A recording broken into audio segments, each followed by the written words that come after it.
Discipline की खिलाफ वर्जी पर पंजाब यूनिवर्सिटी इंतजामिया का मजीद 37 तलबा के खिलाफ एक्शन। इंतजामिया ने मुख्तलिफ शोबाजात के तलबा पर 20,000 रुपये जुर्माना आयद कर दिया। इंतजामिया ने शोबा सोशल वर्क के तालिब इल्म मोहम्मद फारूक का रिजल्ट रोक लिया। शोबा फ़लसफ़ा के मोहम्मद इसरार पर यूनिवर्सिटी हाथे में दाखिल होने पर सख्ती से पाबंदी लगा दी गई। मजीद आतिफ परवेज से जानते हैं। आतिफ, बताइए क्या मामला है ये? जी बिल्कुल, पंजाब यूनिवर्सिटी इंतजामिया की जानिब से डिसिप्लिन की खिलाफ वर्जी पर पंजाब में जो स्टूडेंट यूनिवर्सिटी में पढ़ने वाले मजीद 37 तलबा को जो है इन्वेस्टिगेट कर दिया गया है, उनके खिलाफ कार्रवाई की गई है। इंतजामिया ने मुख्तलिफ शोबाजात के तलबा बशमूल मोहम्मद हमाद अख्तर, मोहम्मद अबार खान, हाजी जैन, सरफराज आसिफ खान, मोहम्मद समीउल्लाह, मोहम्मद फारूक शैब, आमिर फखरी पर 20,000 रुपये का जुर्माना आयद किया है। इसी तरीके से हनैन आरिफ, अंसार अली, मोहम्मद सलार अहमद, हमाद अली, समीउल्लाह शमरेज, मुमताज जैन, शौकत तैयब अहमद, अनवर कमाल, मोहम्मद अनीस, उस्मान अहमद को भी 20,000 रुपये का जुर्माना किया है। इसी तरीके से गजनफर अली, जहान, मोहम्मद हामिद रजा, गुलाम मुर्तजा को भी 20,000 का जुर्माना किया है। तर्जमान के मुताबिक सादिया बलोच, मकसूद अब्दुल्ला, मुकद्दर अली और अब्दुल करीम एहसन, मोहम्मद सलमान और समीउल्लाह को 3 माह तक आजमाइशी मुद्दत में रखने का फैसला किया गया है। इसी तरीके से मोहम्मद अरफान, मोहम्मद यार, फिदा मोहम्मद, सलमान यार खान, नामुल्ला और दीगर को भी 3 माह तक आजमाइशी मुद्दत में रखने का फैसला किया गया। डिसिप्लिनरी कमेटी ने सैफुल्लाह, मोहम्मद सलमान, शहजाद मोहम्मद वहाब, खुर्शीद और मोहम्मद इब्रार की माफी कबूल करते हुए स्टूडेंटशिप बहाल कर दी। इंतजामिया ने शोबा सोशल वर्क के तालिब मोहम्मद शुक्रिया आतिफ। हंजरवाल पुलिस की कार्रवाई, सगे बाप को कत्ल करने वाला बदबख्त बेटा गिरफ्तार। मुलजिम ने मामूली तलह कलामी पर सगे बाप के सर में सिलेंडर के वार करके बेदर्दी से कत्ल किया। एसपी इन्वेस्टिगेशन सिद्रा खान का कहना है कि मुलजिम को करार वाकई सजा दिलवाई जाएगी। मजीद मुदस्सिर हुसैन से जानते हैं। बताइए मुदस्सिर। जी बिल्कुल, मंसूरा हंजरवाल के इलाके में ये इंतहाई अफसोसनाक वाक़या पेश आया था कि बेरहम बेटे ने जो है वो बाप को बेदर्दी से कत्ल किया। घरेलू तनाज़े पर 40 साल बेटे अली रजा ने अपने बाप को कत्ल किया।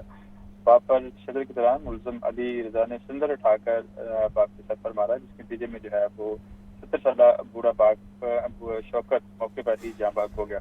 पुलिस ने जो है वो कातिल को गिरफ्तार कर लिया है और कातिल को जो है पर मुकदमा जो है वो दर्ज कर लिया गया है। इस वजह से पुलिस के कहने के लाश को मुल्तकाने मुंतकिल कर दिया गया है। बाकी कानूनी कार्रवाई शुरू कर दी गई है। मुलजम से जो आला कत्ल है वो भी बरामद कर लिया गया है। इस वजह से डीएजी इन्वेस्टिगेशन का ये कहना है कि मुलजम जो है वो किसी रायत का मुस्तक नहीं है।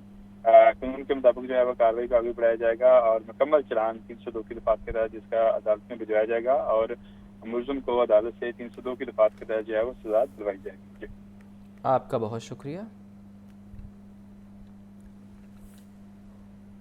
पंजाब में दरिया रावी और चनाब में पानी का बहाव मुकम्मल तौर पर मामूल पर आ गया। दरिया सतलुज में बदस्तूर निचले दर्जे के सैलाबी सूरत हाल बरकरार। सतलुज में गंडा सिंह वाला के मुकाम पर पानी का बहाव 56 और हेड सुलेमानकी के मुकाम पर 81,000 क्यूसिक है। मजीद तफसीलात सोहेल कैसर से जानते हैं। बताइए सोहेल। देखिए, दरिया चनाब और दरिया रावी तो अब मुकम्मल तौर पर पुरसकून हो चुके हैं, जहाँ पर पानी का बहाव जो है वो बिल्कुल नॉर्मल करार दिया जा सकता है। रावी में तो खैर वैसे भी पूरा साल पानी नहीं होता, सिर्फ मानसून के दौरान ही पानी आता है। तो रावी में तो खैर पानी का बहाव जो है बहुत ही कम हो गया है कि जसड़ के मुकाम पर सिर्फ 9,000 क्यूसिक पानी का बहाव रह गया है। आगे जब हम शादरा के मुकाम पर आते हैं तो ये तकरीबन 7,000 क्यूसिक है और उससे आगे फिर जो नेक्स्ट बैराज है वहाँ पर कुछ 21,000 क्यूसिक के करीब पानी चल रहा है। और सधनाई जो आखिरी बैराज है, आखिरी हेडवर्क है दरिया रावी का, वहाँ पर तकरीबन 20,000 क्यूसिक पानी रह गया है। और आने वाले दिनों में इसमें बतदरीज कमी होती जाएगी। दरिया चनाब की भी यही सूरत हाल है। चूँकि दरिया चनाब मगर भी दरिया है तो इसमें सारा साल पानी की आमद का सिलसिला चलता रहता है, तो यहाँ पर पानी का बहाव अच्छा है। लेकिन दरिया सतलुज में अभी तक गंडा सिंह वाला और उससे आगे सलेमान की हेडवर्क्स पर अभी तक निचले दर्जे के सैलाब की सूरत हाल है कि गंडा सिंह वाला के मुकाम पर 56,000 क्यूसिक पानी का बहाव है और सुलेमान की पर 81,000 क्यूसिक है। और फ्लड फोरकास्टिंग डिवीजन का ये कहना है कि आने वाले चंद रोज़ तक दरिया सतलुज में भी पानी का बहाव काफ़ी कम हो जाएगा। और जब उनसे ये इस्तफसार किया गया कि काफ़ी अरसे तक पानी ने दरिया सतलुज में सस्टेन किया है तो इस मरतबा उसकी कोई ख़ास वजह है, तो उनकी तरफ से बताया गया कि चूँकि दरिया सतलुज पर वाक़ जो भारत के डैम्स हैं वो भी मुकम्मल तौर पर भर चुके हैं, तो थोड़ा बहुत पानी वहाँ से भी छोड़ा जाता रहा भारत की तरफ से बारिशें ख़त्म होने के बाद भी। इस वजह से दरिया में पानी का बहाव काफ़ी बेहतर चलता रहा और इस वक्त भी बेहतर चल रहा है। लेकिन अब ये दिनों की बात है, मतलब कि आने वाले एक आध हफ्ते तक दरिया सतलुज में भी वही सूरत हाल पैदा होने का इम्कान है जो इस वक्त दरिया रावी में नज़र आ रही है। एम्प्लॉइज़ ओल्ड एज बेनिफिट में ऑफिसर और मुलाजमिन की कमी, वर्कर्स और पेंशनर्स मुतासर होने लगे। इदारे में मंजूर शुदा पोस्टें 1500 मगर 6 पर ही ऑफिसर और मुलाजमिन मौजूद। मुश्किल चेयरमैन न होने से खरबों रुपए के सफाजात वाला इदारा और लाखों पेंशनर्स रुल गए। आतिफ परवेज से मज़ीद जानते हैं, बताइए आतिफ। जी बिल्कुल, EOBI के जो इंतज़ामी बहरान है वो शदीद तर होता जा रहा है। जहाँ भर्तियों का मामला है वो मुसलसल इल्तवा का शिकार है, तो मुस्तकिल चेयरमैन भी 1-1.5 साल से मौजूद नहीं है, जिसकी वजह से इंतज़ामी मामलात मुतासर हो रहे हैं। EOBI एम्प्लॉयज़ फेडरेशन पाकिस्तान के सदर अता मोहम्मद खान हमारे साथ मौजूद हैं। कोई चीज़ भी कोई ब्रेक थ्रू नहीं हो रहा कि भाई एक सिंपल सी बात है कि एक बंदे को आपने चार्ज दिया हुआ है चेयरमैन EOBI का, आप उसको प्रॉपर चार्ज दे दें तो वो काम बेहतर चल जाएगा, या आप और लगाना है तो लगा दें। भाई किसी को तैनात करेंगे तो काम होगा। इसलिए ना होने की वजह से बहुत सारी चीज़ें पेंडिंग हैं और इससे जो मुल्हका हमारी अपॉइंटमेंटों का प्रोसेस है वो पूरा इसी की वजह से डिस्टर्ब हो रहा है, वो कंप्लीट नहीं हो पा रहा। और दूसरी चीज़ें जो हमारी अपॉइंटमेंट का स्टैम्प यानी हम तकरीबन लेस देन 40% स्ट्रेंथ के साथ काम कर रहा है EOBI, तो वो मुमकिन ही नहीं है। और फिर जो है एक चीज़ है ऑफिसरों की अपॉइंटमेंटें तो अपनी जगह पे हैं। वो भाई आप स्टाफ भर्ती कर सकते हैं, कॉन्ट्रैक्ट पे भर्ती कर सकते हैं, डेली वेजेस पे भर्ती कर सकते हैं। वो जो मिनिस्टर का अपना ऑफिस है घर का, गुजरात का, मंडी बहाउद्दीन का, वहाँ 3 बंदे बैठे हैं। वो भाई वहाँ भी गरीब लोग हैं, उन्हीं लोगों को जॉब दे दें, लोकल लोगों को जॉब दे दी। क्लर्क भर्ती करने हैं, नायब कासिद करने हैं, ड्राइवर करने हैं, इसके लिए कौन सी आपको फेडरल सर्विस कमीशन के पास जाना है? आप अता मोहम्मद खान बता रहे थे कि मुस्तकिल चेयरमैन ना होने की वजह से तमाम जो इंतज़ामी अमूर हैं वो बुरे तरीके से मुतासर हो रहे हैं, नई भर्तियाँ नहीं हो पा रही। उसके साथ साथ लाखों जो पेंशनर हैं, रजिस्टर्ड वर्कर्स हैं, वो भी मुतासर हो रहे हैं और भर्तियाँ ना होने की वजह से दफ्तरी अमूर जो है वो रुक कर रह गए हैं। बाज़ दफातर में सिर्फ 1 से 2 जो अफसर और मुलाजिम मौजूद है और अफसरान की और मुलाजमिन की शॉर्टेज की वजह से आगे जो पेंशनर हैं उनके भी अमूर मुतासर हो रहे हैं। जी आपका शुक्रिया आतिफ। आगे बढ़े और आपको बताएं कि नामवर कॉमेडियन लकी डेयर मौत और हयात की कश्मकश में, वेंटिलेटर पर मुंतकिल, गुर्दे, जिगर और दीगर आज़ा ने जवाब दे दिया। फनकार और अहले खाना की जानिब से दुआओं का सिलसिला जारी। तफसीलात जानते हैं अब्दुल रहमान से, बताइए अब्दुल रहमान।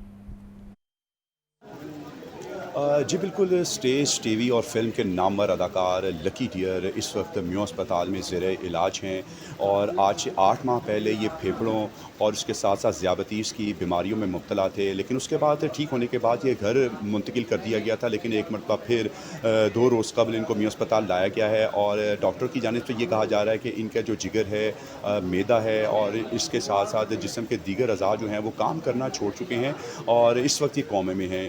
म्यू अस्पताल में दाखिल इनके अहले खाना हमारे साथ मौजूद हैं। जी बताइएगा कि ये कब से यहाँ दाखिल हैं और कौन कौन सी बीमारियों में ये मुब्तला हैं? 5 दिन हो गए हमें। आज फेफड़ों का भी मसला है, अटैक हुआ है और दिमाग की नस फट गई। डॉक्टरों ने ये कहा हमें सीरियस है। अच्छा, ये डॉक्टर की जानिब से ये कहा गया कि ये कोमे में है, तो जी कहा है हमें ये कोमे में है। पिछले 5 रोज़ से कौन कौन सी फिल्म इंडस्ट्री की और हुकूमती अहदेदारानों में से आपसे आके मुलाकात की है? किसी ने भी नहीं, अभी किसी ने भी नहीं किया। क्या कहना चाहेंगी आप इस वक्त, आपको लाहौर न्यूज़ के प्लेटफॉर्म से देख रहे हैं? कहना क्या है, ये है कि दुआओं की ज़रूरत है। पहले भी लोगों ने की थी, हेल्प की थी, बड़ी की थी, हुकूमत ने भी की थी, पर वो इनकी बीवी सारा कुछ लेके भाग गई है। जी बिल्कुल, अगर मेरे कैमरामैन आपको दिखा सकें तो ये देखें कि ये वो अदाकार है जिसकी एक स्माइल से, एक एक्ट से पूरी दुनिया कहकहे लगाती थी और हंसी बिखेरती थी। लेकिन आज बदकिस्मती से ये इस वक्त ज़ेर इलाज हैं और डॉक्टरों की जानिब से काफ़ी तशवीश का इजहार किया गया और ये कहा गया है कि कौम इनके लिए दुआएं करें ताकि अल्लाह ताला इनको सेहत व कामला अता फरमाए। लेकिन इस वक्त ये कोमे में और इंतहाई सीरियस कंडीशन में हैं। जी आपका शुक्रिया। वाइस चेयरमैन LDA मियां मरगूब अहमद का शहर के मुख्तलिफ इलाकों का दौरा। DG LDA ताहिर फारूक भी हमरा थे। गुलबर्ग के मुख्तलिफ ब्लॉक्स और कमर्शियल कॉरिडोर्स में सस्टेनेबल मॉडल पर तरक्याती काम का जायज़ा लिया। वाइस चेयरमैन LDA का कहना था कि सस्टेनेबल डेवलपमेंट मॉडल से सूबाई दारुल हुकूमत की खूबसूरती में इजाफा हो रहा है। ज़ैनुल आबदीन से मज़ीद जानते हैं, बताइए ज़ैन। उसामा, ये वाइस चेयरमैन LDA मियां मरगूब अहमद ने DG LDA ताहिर फारूक के हमरा शहर के मुख्तलिफ इलाकों का दौरा किया, जिसमें गुलबर्ग स्कीम के मुख्तलिफ ब्लॉक्स और जीवन मार्केट ता भल्ला चौक स्ट्रक्चर प्लान रोड पर जारी तरक्याती कामों को चेक किया। इसके अलावा VC और DG LDA ने हाली रोड, जहूरलाई रोड और फैशन एवेन्यू गुलबर्ग का भी दौरा किया। इस मौका पर इन्हें ब्रीफिंग में ये बताया गया कि फैशन एवेन्यू पर शाम 6 से रात 12 बजे तक गाड़ियों की एंट्री बंद कर दी गई है और वॉक इन की इजाजत दी गई है। वाइस चेयरमैन LDA मियां मरगूब अहमद ने फैशन एवेन्यू में सस्टेनेबल डेवलपमेंट मॉडल के तहत होने वाले इक़दामात को सराहा और कहा कि सस्टेनेबल डेवलपमेंट मॉडल से सूबाई दारुल हुकूमत लाहौर की खूबसूरती में इजाफा हो रहा है। इसके अलावा VC LDA को ब्रीफिंग में ये भी बताया गया कि जहूरलाई रोड पर जो गोल चक्कर है उसको छोटा करने से ट्रैफिक के लिए एक और लेन का इजाफा हुआ है। VC LDA और DG LDA ने जीवन मार्केट ता भल्ला चौक स्ट्रक्चर प्लान रोड पर जारी कामों का भी जायजा लिया, जहां इन्हें सड़क की तमीर में हायल जो चैलेंजेस हैं उस हवाले से भी ब्रीफिंग दी गई। ताहम इस दौरे के दौरान DG LDA ने तरक्याती काम तेज करने और मुतल्लिका महकमों से बेहतर कोऑर्डिनेशन की हिदायत भी जारी की। आपका शुक्रिया।